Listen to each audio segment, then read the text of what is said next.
Hi everyone, I'm Heather Poduska, star maker for entrepreneurs who want to unlock their potential, command any stage, and make blockbuster profits. Welcome to Thrive, the show where I bring you tips, resources, and people to help you create a brand that makes you happy and profitable. Here we go. Hi everyone, I'm Heather Poduska and welcome to this episode of Thrive with my special guests, Vanessa Gobes and Denise Costello, who are co-owners of the Chrysalis Meditation Center. Vanessa Gobes is a practitioner and an expert in mindfulness and meditation to help reduce stress and anxiety in kids and adults. Vanessa struggled with her own bout of anxiety and depression and transformed her life through mindfulness and meditation, and she now brings those practices to help others. Denise Costello is a registered nurse and a foodie who also brings wellness practices to their clients through mindfulness around nutrition, and she's also a journey dance expert teaching people to unlock their inner greatness through mindful, soulful dancing. Denise and Vanessa are great friends of mine. I'm so excited to have them on the show, and we have a girlfriend chat about what it really looks like to be a mom, an entrepreneur, someone who is growing their family and living on a daily basis with stress and anxiety. Vanessa and Denise go into why our families are so stressed right now, what the major stressors are for our kids, the two main things, and what we need to do differently to release some of that stress, even when we don't see it. It's there. We also talk about why we are losing touch with boredom. Nobody likes to feel bored. However, boredom is a gift, according to Vanessa and Denise, and they share why it's a gift and the gift of boredom, of what that is. We also talk about specific techniques, mantras, breathing rituals that you can use quickly and easily to reset your emotions and your stress level. And Vanessa and Denise tell us the difference between mindfulness and meditation, because there's a slight difference, and practices for each that can really help you on a daily basis to calm your nervous system. This is a great interview, useful for anyone who feels stress. I'm so excited to have my girlfriend buddies who I love and adore on this episode of Thrive. I also want to remind you that my private coaching practices are now open for entrepreneurs who want to be stars in their industry, people who want to speak on stage, online, and in the media about their business and convert from their appearances. So if you're somebody who needs to polish your presentation skills, dial in your brand message and your story, you need to have a clear profit strategy in place. You want to understand how to position yourself as a unique leader, and you really want to look hot on stage, this program is for you. It's the Celebrity Launchpad. So if you want to speak for your business and make money doing it and be an authentic leader and make impact and influence with your tribe, check it out at heatherpoduska.com and go to the consulting tab. I'd love to help you create your own star brand. Now on to the show. I hope you enjoy this episode of Thrive. Hi, I'm Heather Poduska, and welcome to Thrive, the show where I bring you tips, resources, and people to help you create a more abundant life and business. I am so excited today. I have my very, very special friends, my homegirls, and we are going to have a great time today in this interview. In 2015, Vanessa Gobes and Denise Costello combined their expertise in mindfulness and health to co-found Chrysalis, a meditation and wellness center that serves the families of Winchester, where they offer guided meditations and dozens of mind-body workshops and retreats designed to strengthen physical balance and spiritual connections in ways that outsmart stress and disease. Co-founder Vanessa Gobes is a longtime meditation teacher and mother of four who is living proof that meditation is a viable way to beat stress, soothe anxiety, and heal depression. Denise Costello is a nurse, Air Force veteran, entrepreneur, food blogger, yogi, and also a dedicated mom who has a whole being approach to wellness and healing through nutritious food. Together, Vanessa and Denise are dedicated to releasing stress and promoting wellness through mindfulness. Thank you so much for being here, guys. I'm so excited to have you here. Thank you. Thanks. We're happy to be here too. Well, and you look vibrant and healthy and whole and grounded. So what's your magic sauce? How does this happen? We just meditated before we came Oh, over. We did. That's awesome. That definitely helps. Absolutely. So I just gave the thumbnail of what Chrysalis is, but tell us a little bit more about what Chrysalis is, how long you've been here, why you started the meditation center. And it's a wellness center. It's not just meditation, right? Right. Well, you want to start with you? Sure. So I started as just a meditation teacher, informally working with kids in schools, and then started teaching some moms in the neighborhood. I had a crew of ladies who would come over once a week for about 2 years. And then finally, there was just a call to action via various events in town that were happening where people needed stress relief. And, having my personal experience with this practice, beating depression, including seasonal depression, which most people, I think, suffer from, especially here in New England. This winter seasons can be really tough. Sure. I knew how valuable this practice was. So I saw the signs and took the opportunity to jump into business, and was very fortunate to have my dear neighbor here, Denise, who was looking for the same opportunity. So. Yes, exactly. So I had had a business, The Energized Body, and I've always been drawn to families, and how to help moms in particular, how to manage, preparing a healthy meal. And so that's really where it was coming from with Energized Body. But as I could see, as my kids were growing, in high school, and I just saw the environment really that was going on with our kids and what they were dealing with, I felt like I wanted to do something more, and really felt a pull to really address the other side, the emotional aspect. And, when you hear this startling, awful statistic that 1 in 6 kids will think of a plan for suicide. And I was like, no more of this. We need to do something, to bring some form of help that was simple that we could do, in our community. And Vanessa had reached out, and we just looked at each other and was like, oh my gosh. Yeah, we were like, and there was like, we were like, oh my gosh, there's something here. Together, we've got to do this together. Yeah. Let's bring our forces together. You're like, yay, sisterhood. And that's how it started. And it was a lot of faith, and, because we had never worked together.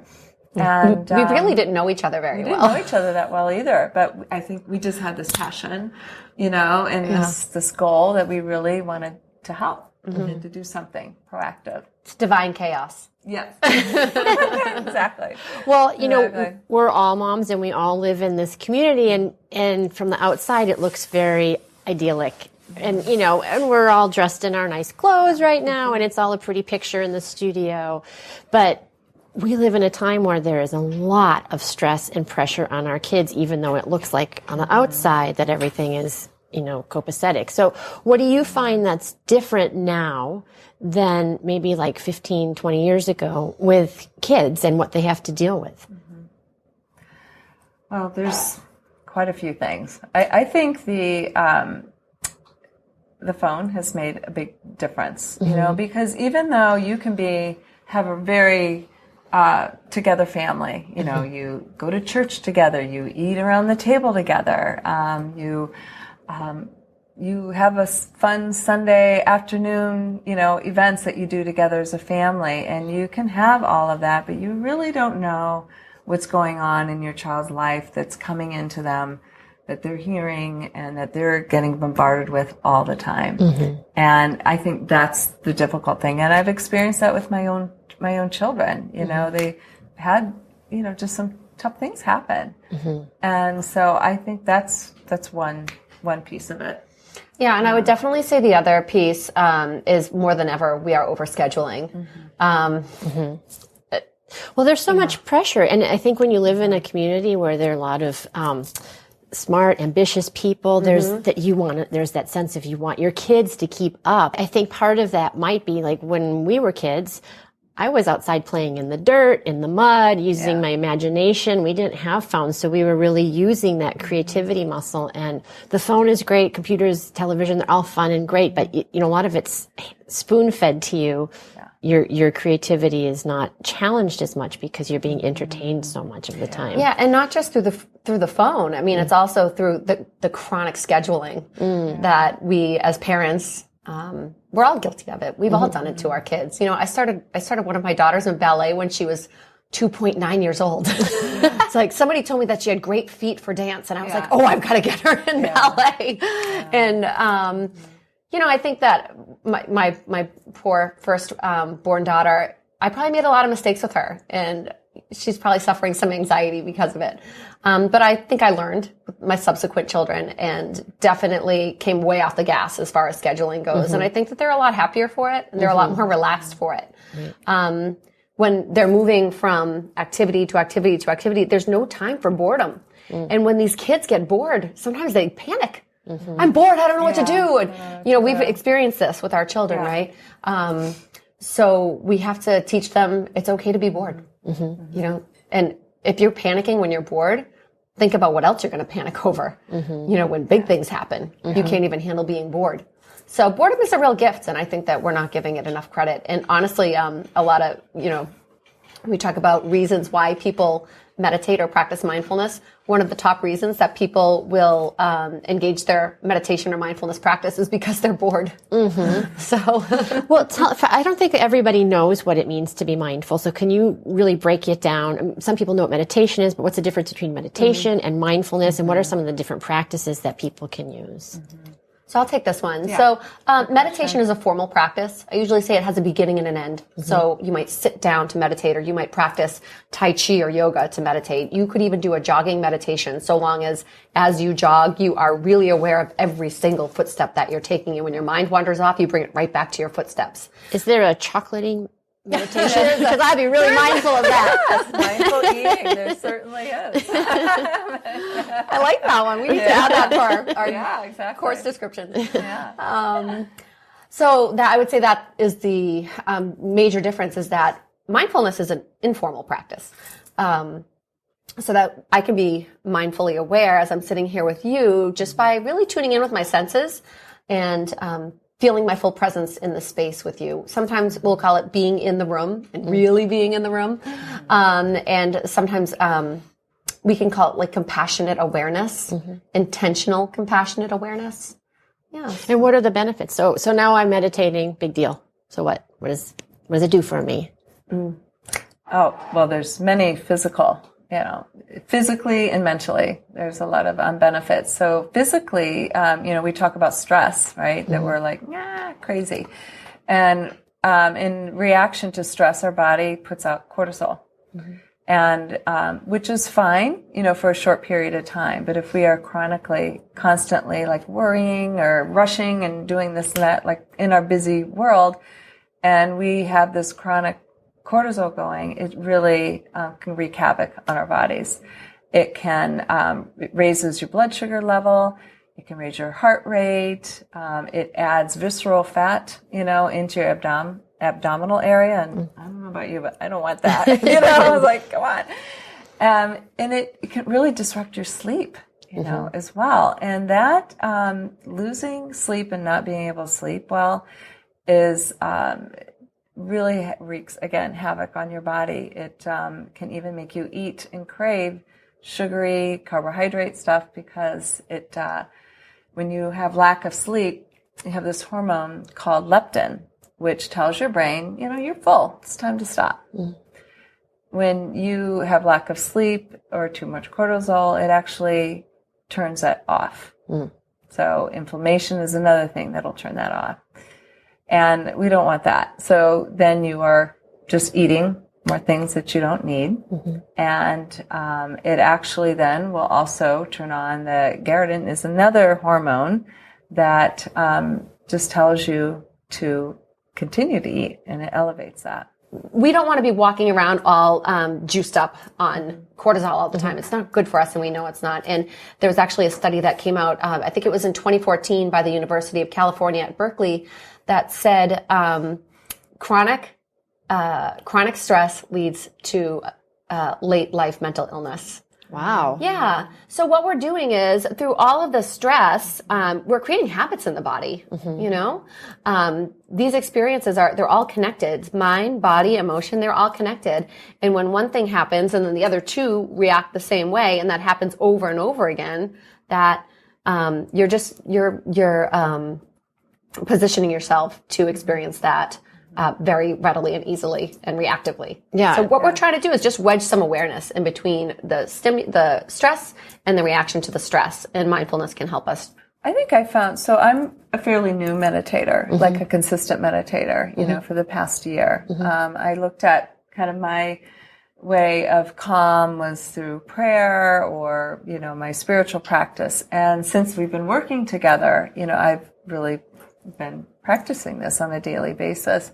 And what I've noticed, what helps me deal with those moments is there's just that ability to take a step back and to notice, you know, and just taking that moment and noticing, and then like, okay, I need to take a breath and I need to kind of reset.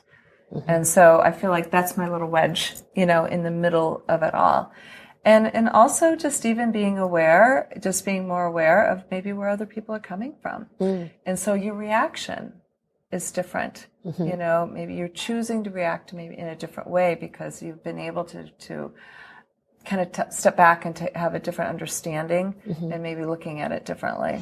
Yeah, and I was reading some things about meditation in the military because they have to make such important decisions so quickly, and having that little space, so you're not reacting, that you can be responding instead.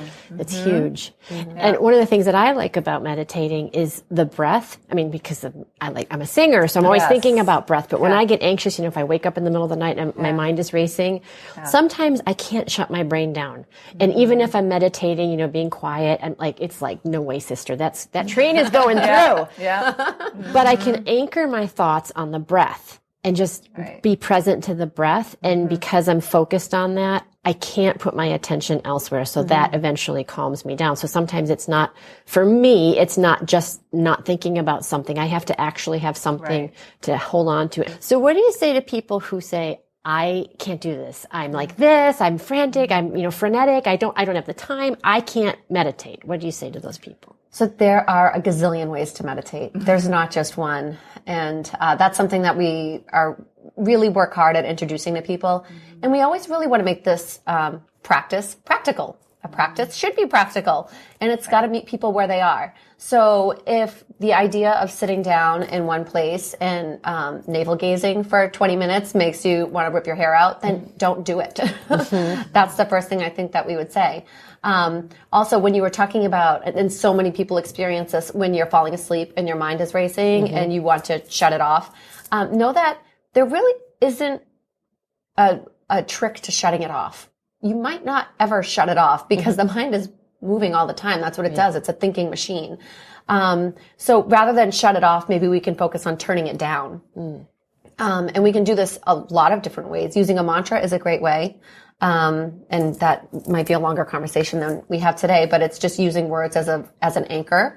And you're playing with the mantra's volume so that the mantra is louder than the thoughts in your head.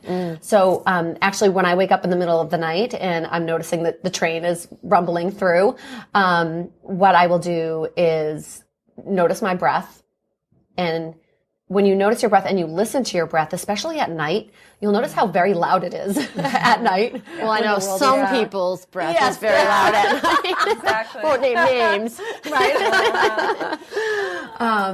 But it's a really great way. Yeah, you don't want to focus on your snoring spouse next to you, but maybe if you fose on your own breath and the rhythm of it. But the other thing that I would say is if there are thoughts that are chugging through and really want to be heard, there's a reason for it. So acknowledging the thoughts and labeling them and saying, hi thoughts, I see you. I am thinking about X, Y, Z right now, almost as if you're the silent witness hovering above and observing, and say, I am going to pay attention to you, and I'll even I'll write a journal entry about you tomorrow morning at 8 a.m. Oh, I promise. So you make a date with your thoughts, and then it gives them an opportunity, almost like they're little people. Say, I'll think about you later on. See you tomorrow. Yeah, I'll see you tomorrow. Let's make a date tomorrow.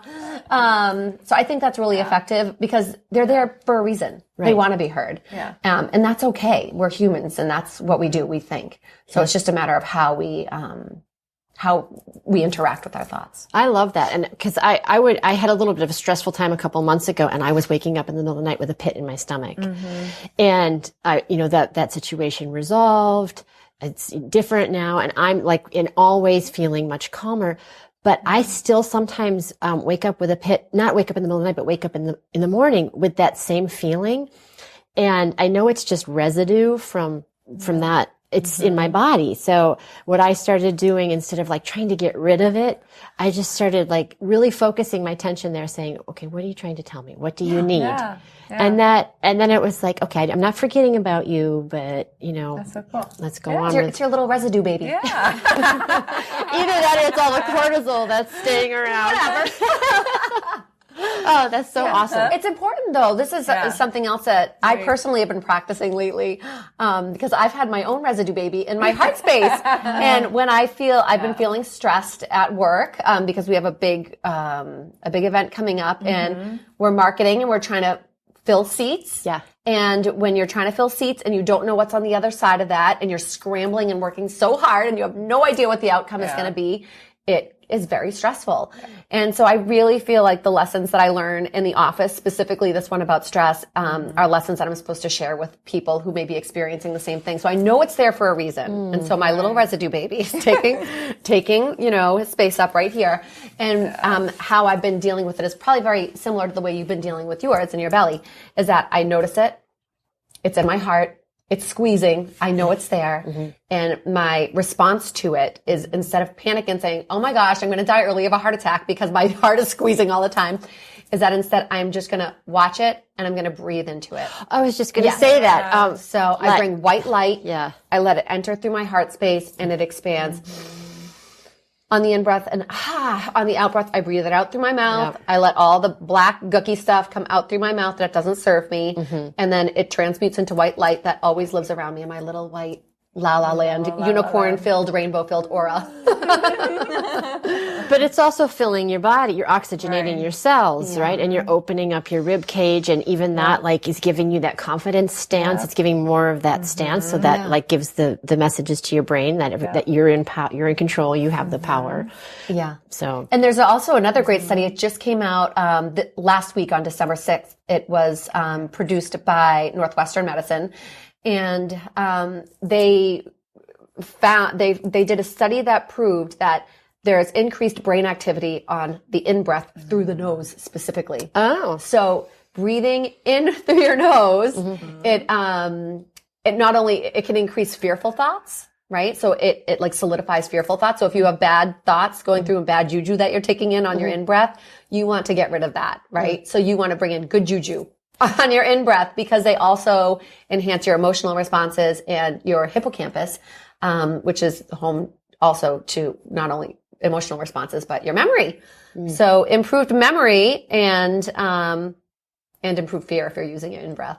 Yeah. Well, you don't want to improve your fear. No, but it makes, but I totally know what you're saying. And for singing, when I was teaching, I'd always say to my kids, imagine you're walking into a room and you smell a plate of freshly baked cookies or brownies, and you go, and you lift on the inside, and you have like an interior smile, and it automatically lifts your cheekbones. You feel and you're in you're ready to sing your song. There you go. But it's the same, because if you breathe in, then your palate drops. It's harder to get the sound up and over again. So that's if you think about the internal smile when you breathe in. It's really interesting. I was saying I work with a group of seniors every Tuesday morning, best day of the week. I love the seniors, and was just sharing this study with them this morning and saying, save all your bad thoughts for your out breath. There you go. Just bring in everything good and make sure that, every time we take an in-breath, 600 times in an hour? Yeah. We have 600 opportunities to think something amazing and to improve the structure of our brain. 600 times in an hour. Right. That's pretty powerful, right? Yeah. And it's really important too, because I read that for every negative thought you have to counteract it with 3 positive ones, because your brain is designed to keep you safe, so it pays more attention to the negative thoughts. So you actually, even to just break even, you have to have 3 positive thoughts to break even. So there's, You have to 600 to, what is it, 200? Yeah. Yeah. I don't know. It's not a great score. Right. That's so good. Yeah. But listen, you guys mentioned your event that's coming up. Tell us about that. I'm really excited. I'm going to be speaking. I'm really excited about it. So tell us about what it is and why you're doing this event. So the name of the event is Solopreneur. And we came up with this meeting with Nancy Zare, who is owner and founder of Rapport Builders. And she helps individuals to understand people on how to best basically make a sale, you know.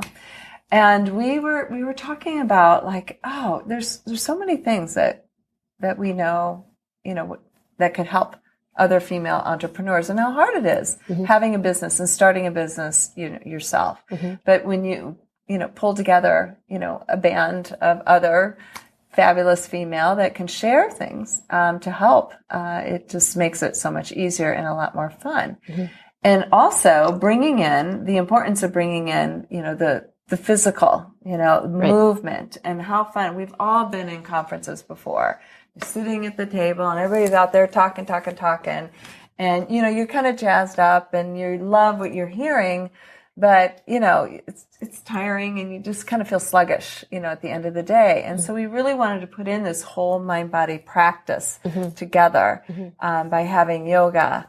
And we're going to have sound healing meditation as well, which is we have these crystal bowls that they cling on the vibration is going to be going on with with the yoga, which is going to be fantastic.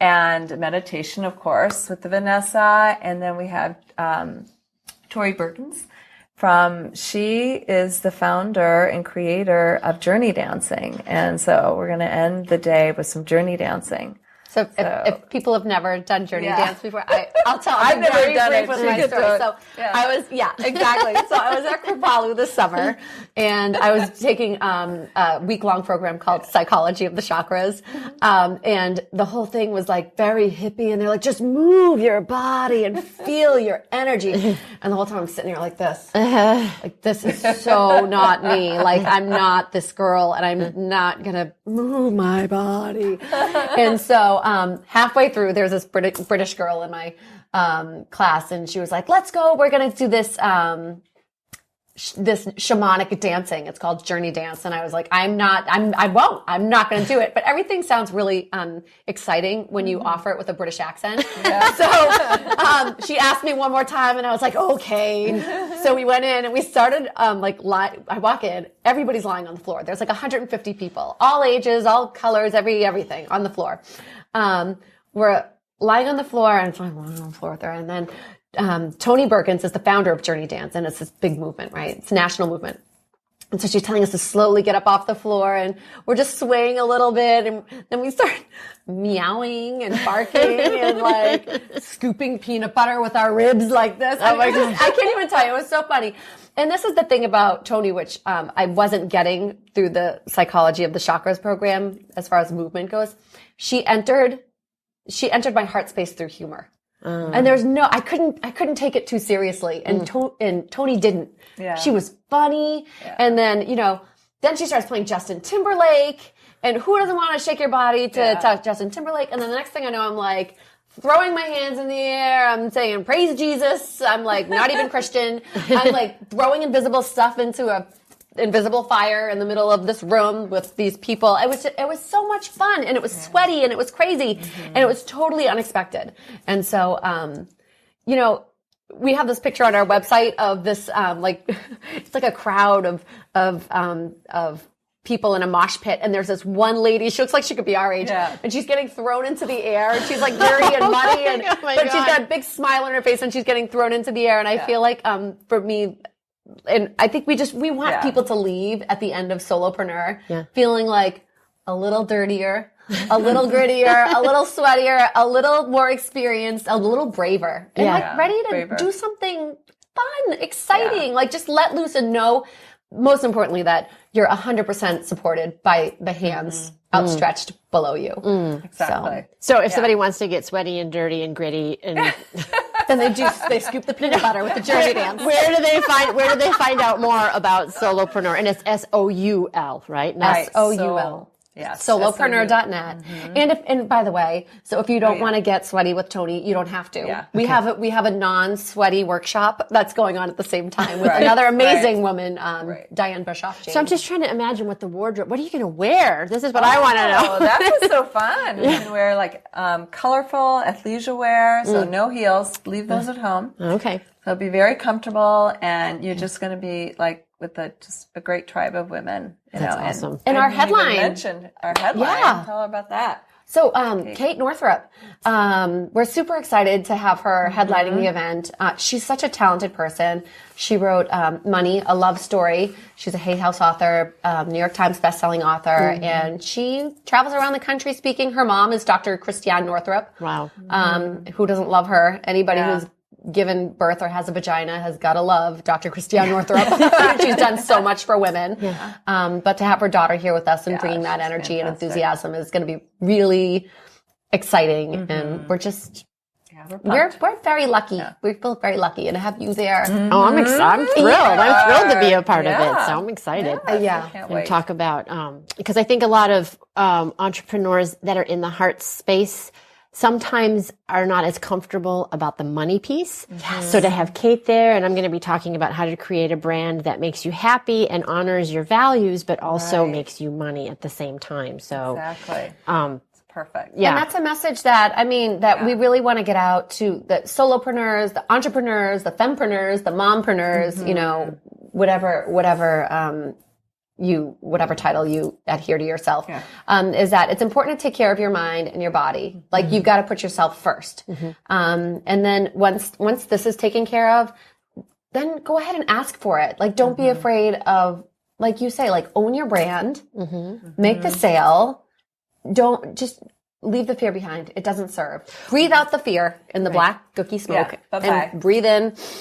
I am a powerful manifester. Yeah. Well, right. And my big thing is you don't serve anybody if they aren't working with you, right? You can't give the transformation or not as much a transformation if someone doesn't come into your circle in that way. So I'm all about that. Yeah, definitely. But, so solopreneur.net, they can find out about that. Yeah. And just as we are coming to an end, I want to see if there's something you can give the audience right now that they can take away from our chat, that they can turn off the interview and go, what is one thing that they can take with them right now to open up that heart space, to be more mindful, that they can use in their day for the rest of the day? Well, I would just think one thing that I do every morning is the moment I open up my eyes, right? I just take a deep breath in and I think of 3 things that I'm grateful for. So it's, you're not even letting yourself, have a stressful day yet. You're putting in this positive thing about what you're grateful for and just thinking about, what I want to do for the day, maybe not even so much of that, it's very specifically, but just asking and just being aware that I'm going to be open, and then, that way you're in control. You've taken a deep breath, you're starting in a peaceful place. I don't know, that's what I do. I don't know. Yeah, I think just for an easy tidbit to carry forth, the Dalai Lama says, world peace begins with inner peace. And if you can keep one thing in mind when this world is so crazy right now, it's so crazy, right? Right. Zombie apocalypse, it's coming. But, when the skies rain acid and, the mountains crumble into the sea, this is what we can say. I'm going to cry. Yeah. Peace begins with me. I love that. You just do that. You do it with little fingers and connect them like this. Peace begins with me. I love it. And then this is and then you end up in your little om. It's an O and an M. Have you ever noticed that? Oh, I don't know if that's a thing, but I was noticing it's O and an M. Om. So cute. But it's mom. Oh, and mom. Oh, yeah. I like that. What up, mom? Yeah. So peace begins with me. Absolutely. Well, I am so grateful that you guys came on. You really, I did a blog post, or no, it's a Facebook post a couple of months ago about being a love jihadist. And you guys are definitely love jihadists on the forefront. And I think that entrepreneurs, and especially heart-centered entrepreneurs, are the front line of bringing more peace into our world. And I want to thank everybody for joining us here today. Until next time, here's to hitting all your high notes. Take care, everybody. Bye-bye.